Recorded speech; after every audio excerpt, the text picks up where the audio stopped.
जय श्री श्याम, जय श्री राधे राधे। मैं रामवती उपाध्याय।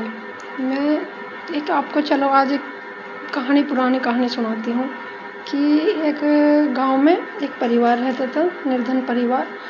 उसके 2 बेटी थी, एक पत्नी, एक खुद वो अपना पति। तो 4 आदमी का परिवार था। अब तो उस आदमी की 2 शादी हुई थी। पहली तो वो एक लड़की थी पहली, दूसरी लड़की थी तो दूसरी थी। तो एक दिन वो लड़की जो दूसरी की थी, पहली वाली की, वो बेचारी को उससे रोज़ काम करवाते थे। उसकी सौतेली माँ उसे डांटती थी, पीटती थी, कहती थी काम कर और मेरी बेटी का पूरा ध्यान रख। तो लड़की को बड़ी परेशानी, बाप देखता था क्या करूँ क्या ना करूँ, कहूँ या ना कहूँ कुछ। तो वो एक दिन उसकी बड़ी लड़की उठी।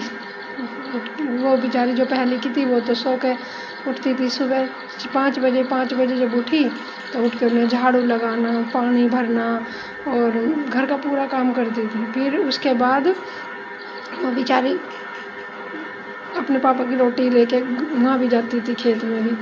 तो एक बार जब वो काम कर रही थी, उसकी माँ आई, उसने कहा मेरी बेटी के लिए दूध लेके आ। तो वो दूध लेके आई तो वो दूध थोड़ा गर्म था तो बेटी को दूध दिया। नो बेटा, तो कहने लगी मेरी बेटी का मुँह जला दिया और उसको मारना पीटना शुरू कर दिया। अब बाप आया और देखने लगा। तो जब वो देखने लगा, बोलने लगा, बोला ऐसा मत कर तू इसके साथ, ये इसकी माँ नहीं है। तो कहने लगे नुको चलो कोई नहीं, बात करते हैं। बच्चे चाहे अपने हों चाहे सौतेले हों, उन बच्चों को थोड़ी ना पता है कि हम सौतेले हैं या हमारी माँ ये सौतेली है। तो ऐसा नहीं करना चाहिए, ऐसा नहीं दिखाना चाहिए। माँ की आत्मा एक पवित्र आत्मा है, भगवान ने ऐसे बनाया है।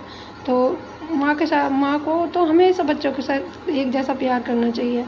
तो मैं तो ये कहना चाहती हूँ कि माँ ही होती है, बच्चे ही होते हैं। तो वो लड़की इतनी परेशान करने के बाद भी उसने अपनी माँ को कहा, पापा को कहा कि माँ मेरी माँ को ना कुछ कहो, ये मेरे भले के लिए कह रही है।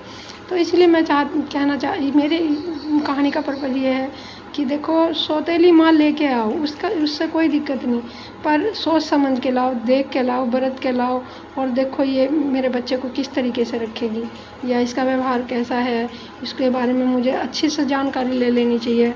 तो यही है, देखो लड़की तो पराया धन है। पहले भी बड़े बूढ़े कहते हैं कि पराया धन है, क्योंकि आज की सोच बहुत अलग हो गई है कि लड़का या लड़की में कोई फ़र्क नहीं करते। इसलिए मैं कहना चाह रही हूँ कि अपना और पराया ये कोई शब्द नहीं है, इसे सोचने समझो। और ये अपनी है तो अपने की तरह ही अपने बच्चे को पालें और उसको भी अपने की तरह प्यार दें। माँ ही होती है। जब उस लड़की की पिटाई करी, उसके बाप ने खड़े देखा, उन्होंने कहा ऐसा मत कर इस लड़की के साथ, ये भी मेरी बेटी है। तो लड़की ने कहा कोई बात नहीं बाबा, ये मेरी माँ है, जो भी कह रही है मेरे अच्छे के लिए कह रही, भले के लिए कह रही। तो देखिए इस कहानी से ये पता लगता है कि आदमी को जो ना इतना बुरा किसी के साथ नहीं करना चाहिए, सोच समझ के डिसीजन लेने चाहिए अपने और सोचना चाहिए कि मुझे क्या करना क्या नहीं करना। तो इसलिए है किसी के बच्चे को ऐसा परेशान नहीं करना चाहिए। बच्चे तो बच्चे होते हैं और माँ ही होती है। जय श्री श्याम। अरे मेरी कहानी अच्छी लगी हो तो मुझे कमेंट करें, सब्सक्राइब करें और ये कमेंट करके बताएं कि कैसी लगी। और देखो और आगे आप कमेंट करेंगे तो आगे भी ऐसी कहानी लेके आएंगे। जय श्री राम, जय राधे राधे।